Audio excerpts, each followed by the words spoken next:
Hello, I'm Isaiah. And my name is Dorian. And this is Puma News.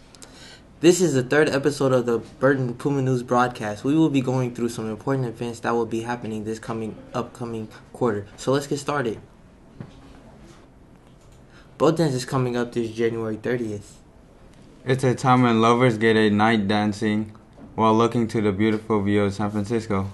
So I think Boat Dance will go well. What about you? I think it'll go pretty well with the nice view of San Francisco. Yep, and that beautiful boat. As you all may know, Burton's Boat Dance is just around the corner, and in this segment we will be interviewing two fellow students who are involved in the production of this event. So Dominic, I heard that Boat Dance was coming up. Can you give us an insight about Boat Dance? Alright, Boat Dance will be next Saturday, June 30th at 7 p.m. to 11 p.m. The theme will be City of Lights, which is just basically the city of the lights. On the boat, you'll have an experience that you probably never had before, unless you went to previous boat dances. But every boat dance is always different. But for people who are new to the school or new to boat dance, they should go. When they go, they'll see an experience they never noticed before about the city. And it's City of Lights. You'll see the lights from the boat. Basically, you'll be on the ocean. You'll see things you never thought you might see. But boat dance will be something different. I never went to boat dance before, but I'm gonna go. Oh, okay. Thank you for letting us interview you today. Hi, Pei-Ling. Why do you think people should attend this year's boat dance? I think that everyone should go to boat dance because it might be the last boat dance that we may have for a long time. And also to the seniors, it is our last year at this school, so we should make the most of it. Thank you, Pei-Ling. Come to boat dance!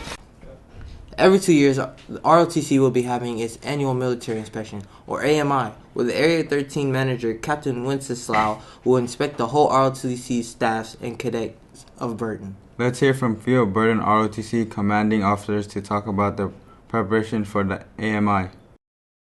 Good afternoon. I'd like to interview you today about AMI. What is your position in the ROTC program? So my position in the ROTC program is Cadet Lieutenant Commander. So basically what that is second in command among the students or cadets. And I basically help the CO help run the battalion. Tell me about AMI. What is it? Who does it affect? And what's the whole point of it?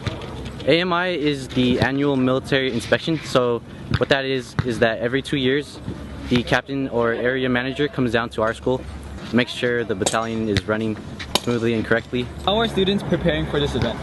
So students are preparing for AMI by studying the cadet preparation packet. So what that is basically a packet compiling all of the Navy regulations, uniform, measurements, drilling, everything like that. So how confident are you that Burton will pass? I'm very confident that Burton will pass because in previous years, Burton was not on par intelligence-wise among other Navy schools. In the past couple of years, we've been doing as much as we can to help prepare the future cadets get ready for the next AMI. Well, thank you and good luck with that. You're welcome. I am here today to ask you a few questions about AMI. So my name is Andrea, My name is Angelo. and our position in the NJROTC program, we're the supply officers. So basically what we do is just give out the uniforms called the NSUs that you'll see us wear every Monday. Is it stressful for your job preparing for AMI? It is really stressful because you have to worry about every single cadet and making sure that their uniform fits them right. How has the process been coming out for handing out uniforms? It's been really stressful and really messy, but it's been okay. So do you have any tips for students who are attending AMI? So for the new cadets, basically just study up your orders to the century and just be confident when you're talking to captain. Okay, thank you.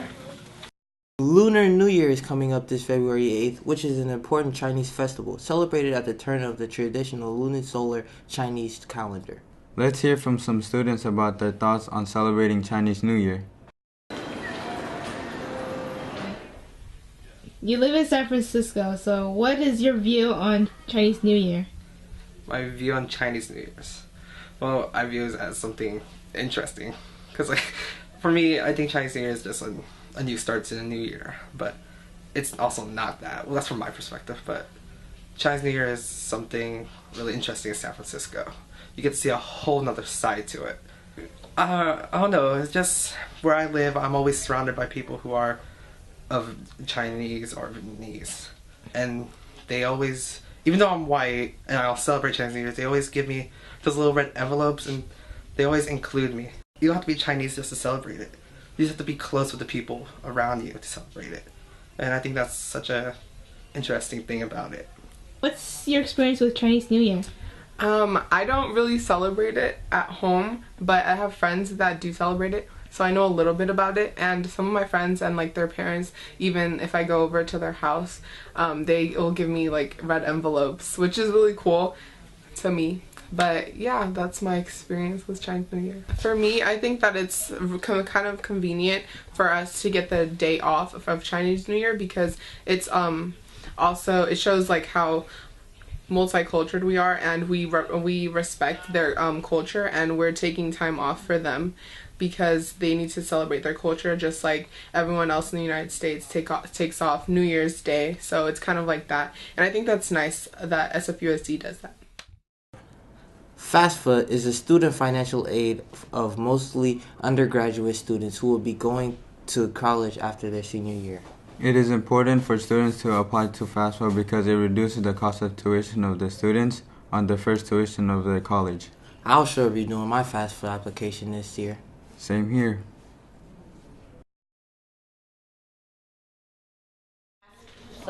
So FAFSA means the free application for federal student aid. It's a free application that students can use to apply for financial aid for school. There are actually two applications that we use in California. It's FAFSA and the DREAM application. In addition, there are loans that you can use, and they're actually good loans because you can take them out and the government will work with you on how you can pay them back. So there's just so much money that's out there to help afford college, and sometimes students don't apply to it and they miss out on a lot of free money to go to college for free. What types of aids are available? All right, so there are things called gift aid and aid that you have to pay back. And the gift aid are grants, scholarships, and something called work study. Grants and scholarships you don't have to pay back. In California, you get the Cal grant. On the federal level, you get the Pell Grant. Each are worth around $5,000 to $12,000 each. So that's a lot of money. And then there are also loans, of course, that range from $5,000 to $10,000 that you could actually take out for school as well. So there's a lot of different types of aid that you can get, as well as work study, which is where you work on campus and the government actually pays for you to work on campus, and it's tax-free. So you don't have to pay taxes on it, you don't have to put it on your financial aid application, so it doesn't work against you in your financial aid.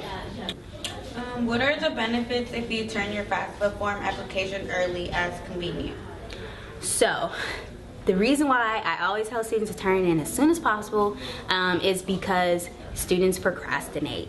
If you say keep holding it off, like, oh, I'm gonna do it next week, I'm gonna do it next week, and March 2nd comes around and you don't have your financial aid application in, you lose out on up to $12,000 off tops. So it's really important to get your financial aid application in by March 2nd, which is a priority deadline to qualify for Pell Grant, for Cal Grant, and any other scholarships at your school. So it's really important, just get it in as soon as possible, get it over with. Also, because if there are any mistakes on your application, the financial aid department may hold up your financial aid. So if you want to get your money the first day of school, you get your check and go buy books and clothes maybe, it's really important to get your financial aid as soon as possible. Thank you for helping us today. Last but not least, let's hear from some of the players of Burton's boys varsity basketball team. Let's find out how do their team build up to be more successful at their games. Well, the basketball team's doing really good this year. I think that they'll do great in the playoffs. Yeah, same here, being part of the team. I think we're going to make it somewhere far this year. Hello, can you tell me your name and your position? I'm Clayton Ladine. I'm the starting point guard for the Burton Pumas. So what do you bring to the game of basketball? My skill set's very obvious. I'm a shooter, I'm a great scorer. But some of the things that I don't get a lot of credit for is my playmaking ability and the way I can set up my teammates. And this year we got a lot of good players around me: Tony, Darren, Russell, Larry. So with everybody focused on me this year, it's been easy to get into the paint and just dish it off to them and let them go to work. So I'm a good scorer, and I could also play, make, and assist for others. So as a leader of the team, tell me about your experience taking charge of the team. At the beginning of the year, our preseason, it went average. We were 8-7, and we played some really strong teams, but I really feel like we needed to turn it up a notch. And so I had to set example for maybe some of our younger players, maybe some people that haven't played varsity ball yet, to set example during practice, during the regular season games, and just be a vocal leader to this group of guys. And it took a little learning at first, because usually I'm not very vocal, but with the help of Tony Granberry, who's a really excellent vocal leader, I learned to establish that part of my leadership. So how has basketball helped you academically? Well, our coaches, they really stress and really put a lot of importance on not only basketball, but also our academics and us being great men overall. Thank you for your time, and good luck on your season. Hello, can you tell me your name and your position, please? My name's Tony Granberry. I play power forward / center / small forward sometimes. So when was the first time that you ever played basketball? First time I ever played basketball, I think it was with Clayton. We played in the Boys and Girls Club League together. First time playing basketball. I used to play soccer beforehand, but really got into basketball just to get a feel of it and everything. So that was like my first time. I think that was like 3rd grade. So yeah. So as of right now, your team is undefeated. How far do you think your team will go the rest of the season? I think our team can go undefeated for the rest of the season. It's just that we don't really have a tall team, but we have a lot of heart, and I feel like that's what it comes down to. We have the heart and we have the determination to really go out there and win. We can really beat any team we want, and we have great scorers, we have great rebounders, we have great players overall, and I feel like we all are like support each other, so we can really just carry each other and rely on each other no matter what the situation is, and that's how you know we can really take it. So all right, thank you for your time. Thank you, and go Pumas. And that's our news for the week. Thanks for watching. Join us next time.